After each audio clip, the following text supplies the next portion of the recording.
শিলচর শহরে এবার জমা জলের চরম দুর্ভোগ ও কৃত্রিম বন্যা থেকে মুক্তির দাবিতে ধর্ণা কর্মসূচি বিডিএফের।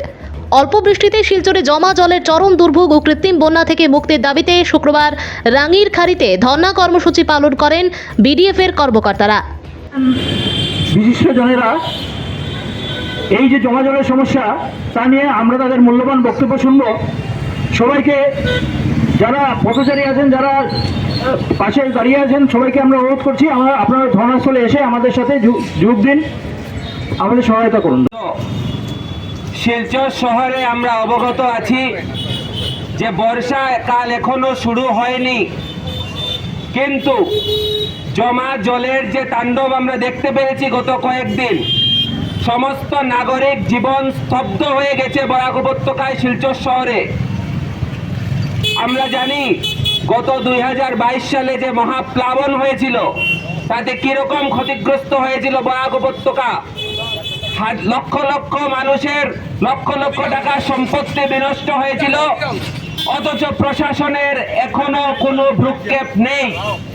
প্রশাসন নির্বাক, নিশ্চুপ, আমাদের জনপ্রতিনিধিরা নিষ্ক্রিয় ভূমিকা পালন করছেন।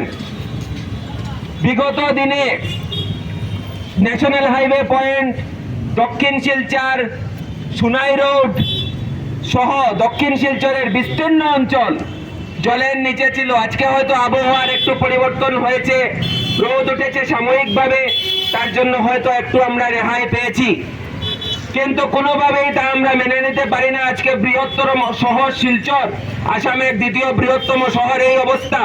নাগরিক জীবন সম্পূর্ণ স্তব্ধ হয়ে গিয়েছিল এবং পথচারীদের যে দুর্গতি, যে দুর্দশার মধ্যে তারা পড়েছেন তা বর্ণনা করা যায় না।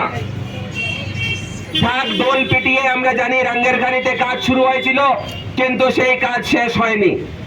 লঙ্গাই খাল খননের কাজ হচ্ছে না, রাঙ্গিরখাল খননের কাজ হচ্ছে না, শহরের স্তূপীকৃত আবর্জনা জায়গায় জায়গায়, নির্বাচিত কোনো পুরো বোর্ড নেই, পুরো বোর্ডের নির্বাচন স্থগিত করে রাখা হয়েছে। কার স্বার্থে পুরো বোর্ডের নির্বাচন স্থগিত করে রাখা হয়েছে? এবং পুরো প্রতিনিধিরা নেই। আমাদের ক্ষোভ, নাগরিকদের ক্ষোভ কাদের কাছে জানাবেন? এই ধরনের বিশৃঙ্খল অবস্থা কেন আজকে বরাক উপত্যকায়?